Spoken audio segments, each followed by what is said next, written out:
जैसे पंजाब में नंग करके पिटता था और मैं चैनल के माध्यम से कहता हूँ, कच्चा पार हो या हमारी बू बेटी भी देखा है, कच्चा पार के गांव में दौरा कर दिए। सभी मंत्री और सांसद और विधायक बीजेपी के कच्चे तो कच्चे पार के और गांव में जाओ, नहीं तो उगाड़े को नहीं, इनकी सारी हड्डी तोड़ेंगे हरियाणा पंजाब में जितनी हड्डी है। और ये मोदी को कह दो हमारी हड्डी तोड़ा किसान है, हम नहीं तो दूसरे को प्रधानमंत्री बना सकते हैं। जनता के तो वोट डालने के बाद 5 साल हाथ कट जाते हैं, लेकिन सांसद के एमपी के हाथ नहीं कटते, इनके मुट्ठी में है। ये दूसरे को भी प्रधानमंत्री बना सकते हैं। हम इनको दबाव डालेंगे, इनको लठों से पिटेंगे और ये फिर मोदी से समर्थन वापस लेके और दूसरे को प्रधानमंत्री बनाएंगे। ये चमत्कार आगे होगा। हम कोई कैसे डेमोक्रेसी कंट्री में है जो ना का डेमोक्रेटिक है, जो है तानाशाही चल रही है वहाँ। जो मोदी साहब की तानाशाही है, ये डेमोक्रेटिक कंट्री होता तो बात सुनी जाती है। मोदी साहब कह रहे हैं फकीर हैं, वो कारपोरेट के फकीर हैं, कारपोरेट के ही जरा उनके लिए काम कर रहे हैं। आपका कहना है ब्रांडेड फकीर हैं। मोदी सरकार के सिर पे जूं नहीं सरक रही है, क्योंकि उसको अंबानी अडानी को देश बेचना है। उसको तो एक ही काम है, उसको तो अपनी पॉकेट प्यारी है। किसान का तो कोई सोचेगा नहीं ना। किसान की बहुत बुरी हालत है। हमने चुनी है, मगर हम भी अभी सरकार के खिलाफ हैं। ये थोड़ी है कि उसको एक बार गद्दी पे बैठा दिया तो अपनी मनमर्जी करेगा। जनता को जो डिमांड करती है तो उसको उसकी सुननी चाहिए। बिना किसान और बिना खेती का किसी भी देश का संपूर्ण विकास संभव नहीं है। अभी हम केएमपी, कुंडली, मानेसर और पलवल को से दिल्ली को जोड़ने वाली हाईवे पे खड़े हैं और केएमपी आज 24 घंटों के लिए बंद है। आप देख सकते हैं, आप कैमरा को इधर लाइए और देखिए कि वहाँ किसानों की आंदोलन चल रही है। वहाँ भी हम आपको ले चलेंगे और दिखाएंगे। और यहाँ आगे तक जो सड़कें जहाँ पे एक वक्त पे जाम लगी रहती है, आज वो सड़कें बिल्कुल सुनसान है। लेकिन आखिर क्यों? आखिर किसानों की मांग सरकार क्यों नहीं मांग रही है? सरकार अब तक अपने बिल को वापस क्यों नहीं ले रही है? ये तो हम किसानों से बात करेंगे और आपको बताएंगे। यानी कि हार मानने के लिए तैयार नहीं है, धूप हो, बरसात हो या ठंडी हो। किसान धूप ने तो सर्दी ने तो सर्दी निकाल दिया, आप क्या खुश हमने इस धूप में ने वैसे निकाल दिया। ये इसका शरीर ऐसा है, ये इसको कुछ नहीं मतलब डर किसी चीज का। और ये इसलिए चता है कि ये मतलब दिल्ली सील कर दी, यहाँ प्रधानमंत्री और राष्ट्रपति को भी इजाजत नहीं है जाने की। यहाँ बिल से और ब्याह शादी वाला जा सकता है, नहीं किसी को इजाजत नहीं। घंटे के लिए कई किसानों की तो गिरफ्तारी भी हो चुकी है। गिरफ्तारी छोड़ दें, गिरफ्तारी तो हरियाणा से हो, युवा प्रदेश रवेश यादव पकड़वा था, वो हमने छोड़ा दिया। हम उनको हम गिरफ्तार हम उनको मंत्री कर लेंगे। जैसे पंजाब में नंग करके पिटता था और मैं चैनल के माध्यम से कहता हूँ, कच्चा पार हो या हमारी बू बेटी भी देखा है, कच्चा पार के गांव में दौरा कर दिए।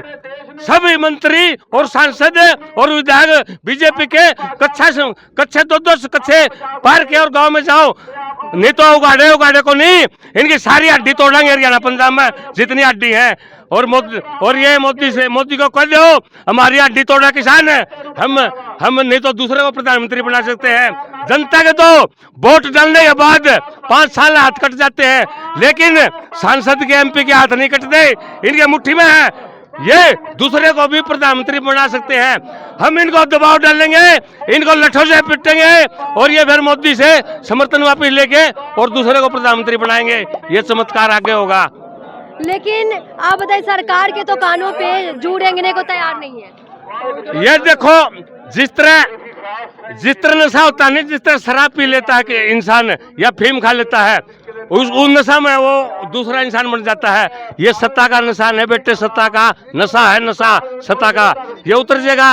ये पब्लिक बहुत बड़ी होती है, देखो पब्लिक ने कितनी शक्ति है, सारी दिल्ली सील कर दी, ये तो देख रहे हो।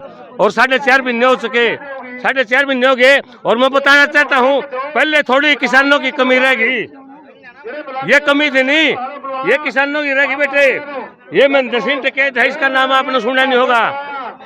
यूरोप टूर के साथ मैं 11 देश में जा रहा हूँ, वहाँ भी वापिस कर आए थे। और जो से छोटे छोटे देश थे वहाँ सहयोग नहीं मिला, वहाँ लागू कर दिया ये कानून। ये 40 40 साल से ये राजनेता है नहीं, ये 40 साल से स्कीम थी इनकी। ये 2012 में कांग्रेस ने लिख दिए थे और सुषमा स्वराज ने कहा था ये जमींदार को मार देंगे, और कांग्रेस ने कहा था ये अच्छे हैं। सुषमा स्वराज ने कहा था मंडी खत्म हो जाएगी, मंडी माँ है, माँ किसान की, और आड़ती है जो साव ATM है। ये 12 साल बैठे पहले इन्हें की पलटी में थी सुषमा स्वराज, आज अपने बीच में कौन ऊपर है, उन्होंने बता दिए थे। अब तो ये बात है कि सोचो, चैनल के माध्यम से कहना चाहता हूँ, मैं MP ने कहूँगा, मैं मोदी ने नहीं कहूँगा। मोदी तो नंग है, ये थैला ठा के दूसरे देश में बेचेगा। इसका ना को भाई, ना इसका घरवाली, ना इसका पोता, ना बेटा, ना बेटी, कुछ नहीं। मैं सांसदों से कहता हूँ या तो मोदी का बदल दो, इनका हाथ में है, और नींद को इनकी थ्रेसर में काट लाएंगे। जैसे हमारी तो थोड़ी खत खराब होगी, थ्रेसर में काट लाएंगे, इनकी हड्डी सारी तोड़ लाएंगे इनकी, या सरकार बदल दो। उनका हाथ में वोट बेटे, उनका वोट हाथ में आज भी, कल न बदल सकते हैं। तो हमारे साथ यहाँ के प्रेसिडेंट सतनाम सिंह पन्नू जी हैं, आइए इनसे बात करते हैं और जानते हैं कि आखिर आज की जो बंदी है, जो 24 घंटे का आंदोलन है, इसके लिए जो बंदी रखी गई है वो क्यों रखी गई है। ये तीनों खेती कानूनों को रद्द कराने के लिए, MSP का कानून बनाने के लिए, जो किसान मांगों के लिए 4.5 महीने से धरना चल रहा है बॉर्डरों पर, उसी के लिए उसके अगले पड़ाव के तौर पर सरकार पर दबाव बनाने के लिए रखी गई है। तो आप सरकार से क्या कहना चाहते हैं। सरकार से यही कहना चाहते हैं कि जो देश की आवाज़ है, देश के देशवासियों की आवाज़ है, किसानों मजदूरों की आवाज़ है, तीनों खेती कानून रद्द किए जाएं, MSP का कानून बनाया जाए, और बिजली शोध बिल रद्द किया जाए, हवा प्रदूषण एक्ट रद्द किया जाए, और जो किसानों की मांगें मानी जाएं, यही आवाज़ है। तो सिर्फ इसी के लिए आंदोलन की जा रही है, ताकि आप लोगों की आवाज़ सरकार तक पहुंचे और सरकार इसके लिए बिल को वापस ले ले। हाँ, बिल्कुल वापस ले ले, इसीलिए आंदोलन कर रहे हैं। तो अब सरकार से क्या कहना चाहेंगे। सरकार से यही कहना चाहेंगे कि उनको लोगों की बात सुननी चाहिए, जो देशवासियों की बात सुननी चाहिए, और जो किसानों की मांगे वो मरना चाहिए। तीनों खेती कानून रद्द करने चाहिए, क्योंकि देश भर में जो बड़ा बड़ा आंदोलन चल रहा है, बॉर्डरों पर चल रहा है, 4.5-5 महीने हो गए हैं, और सरकार को बात सुननी चाहिए। सरकार का फर्ज बनता है, जब तो ये तो डेमोक्रेसी है, फिर तो बात सुननी चाहिए। ये डेमोक्रेसी नहीं है, फिर बात लग गए, बात नहीं सुनी जा रही है, और हम ऐसे किस डेमोक्रेटिक कंट्री में रह रहे हैं। हाँ, हम कोई कैसे डेमोक्रेसी कंट्री में है जो ना का डेमोक्रेटिक है, जो है तानाशाही चल रही है वहाँ। जो मोदी साहब की तानाशाही है, ये डेमोक्रेटिक कंट्री होता तो बात सुनी जाती है अब तक। लेकिन मोदी साहब तो कहते हैं वो फकीर हैं, अब वो तो क्या किसानों के पक्ष में बिल लाए हैं। जो मोदी साहब कह रहे हैं फकीर हैं, वो कारपोरेट के फकीर हैं, कारपोरेट के ही जड़ा उनके लिए काम कर रहे हैं। आपका कहना है ब्रांडेड फकीर, ब्रांडेड फकीर हैं, और वो उनके लिए काम कर रहे हैं। और जो किसानों के कहते हैं हम हित में बिल लाए हैं, किसानों के हित में नहीं है। किसानों जी के हित में तो क्यों बैठे हैं किसान, 4.5 महीने में किसान क्यों बैठे हैं जहाँ। किसान को कोई कमलात नहीं है जो जहाँ पर बैठे हुए हैं। जो किसान के हित में नहीं है, ये किसान के विरोध में कानून है।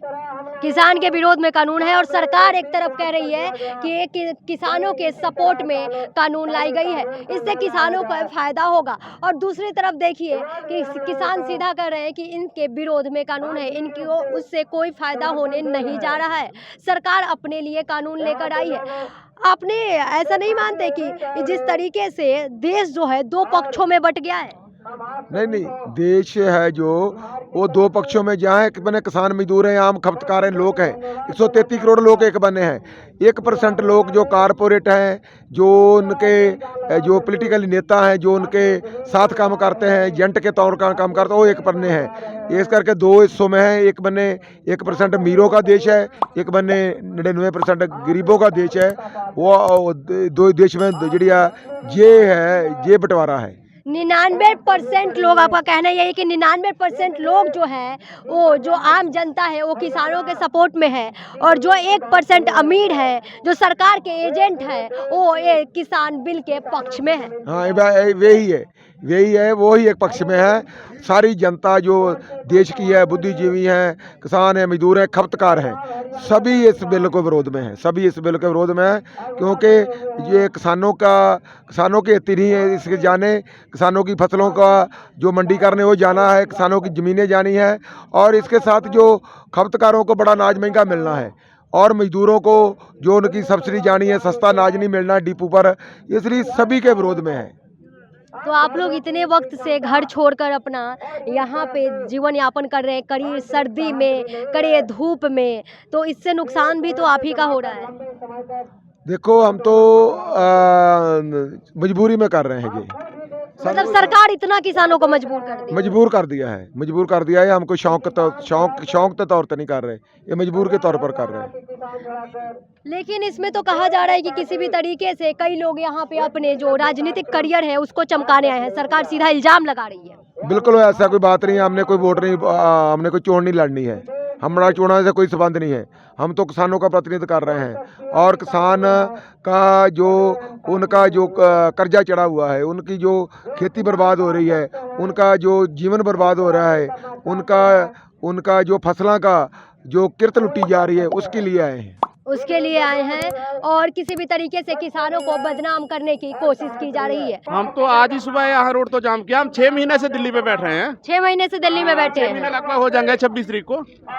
6 महीने तो दिल्ली की बुझुआते, पर मोदी सरकार के सिर पे जू नहीं सरक रही है, क्योंकि उसको अंबानी अडानी को देश बेचना है। उसको तो एक ही काम है, उसको तो अपनी पॉकेट प्यारी है। किसान का तो कोई सोचेगा नहीं है ना। किसान की बहुत बुरी हालत है। किसान तो ऐसे है कि कितने किसान मर चुके हैं, जहाँ शहीद हो चुके हैं आंदोलन में। पहले भी कितने को गले में रस्से डाल डाल के मर रहे हैं, इसको कुछ भी नहीं पता है। कहीं 2 बंदे मर जाते हैं तो ये अफसोस करने जाता है, किसी को आज तक कुछ नहीं बताता है। लेकिन सरकार तो कह रही है कि वो किसानों के पक्ष में बिल लाई है, किसानों के लिए काम कर रही है। कि क्या क्या किसानों के पक्ष में लाई है? तो बताइए ना। अगर आपको किसी गाड़ी में नहीं जाना है, आपको जबरदस्ती किसी गाड़ी में बैठाएंगे तो आप बैठने के लिए तैयार हैं? जब किसानों को जरूरत ही नहीं है तो बिलों की किसके लिए लेके आई है? आपको गर्मी के मौसम में जरूरत किसको है? इस बिल की असली जरूरत किसको है? इसको ही है। अंबानी अडानी को बेचेगा ये अपने कंट्री को, पूरे कंट्री को बेचने का ठेका ले रखा है मोदी ने। सभी चीजें प्राइवेट कर रहा है, सरकारी तो चीज रखने ही को रहा है। इसी को जरूरत थी बिल की, किसानों को तो जरूरत नहीं है ना। तो देखिए बॉर्डर पे जैसा बैठे बैठे ठंडी से गर्मी आ गई, कड़ी ठंड दिसंबर के वक्त से जनवरी के कड़ी ठंड में, और आज देख रहे हैं कि किस तरीके से चिलचिलाती कैमरे को लाइए उधर और दिखाइए किस तरीके से चिलचिलाती धूप में आप लोग यहाँ बैठे हुए हैं, लेकिन सरकार के कानों पे जू नहीं रेंग रही। तो ऐसे में आप सरकार से क्या गुहार लगाना चाहेंगे? सरकार तो उसको बिल अपने वापस ले, तो हमारे को MSP की गारंटी चाहिए। हमको तो जब तक बिल वापस नहीं लेंगे हम बैठेंगे। हम तो पहले भी धूप में काम करते हैं, सर्दी में मौसम में खेत में काम करते हैं कि नहीं करते? किसान तो बैठेगा। सरकार कितने दिन मोरे अटकती है? नहीं अटकेगी। लेकिन इसमें नुकसान भी तो किसान का भी हो रहा है। नुकसान तो हो रहा था, जब बिल पास हो जाएगा फिर तो किसान नहीं होना ना, जब बाद बिल पास होगा फिर भी नुकसान होना ही है। पहले ही आप कंट्रोल करांगे भैया। अगर बिल पास हो जाएगा किसान तो मर जाएगा, फिर तो उससे निश्चित मौत है ना। फिर क्या करेंगे हम लोग? लेकिन ये सरकार भी तो आपने ही चुनी है ना। हमने चुनी है, मगर हम भी अभी सरकार के खिलाफ हैं। ये थोड़ी है कि उसको एक बार गद्दी पे बैठा दिया तो अपनी मनमर्जी करेगा। जनता को जो डिमांड करती है तो उसको उसकी भी सुननी चाहिए ना। इस खबर को अभी लाइक करें, शेयर करें, अभी चैनल को सब्सक्राइब करें और घंटी जरूर दबाएं।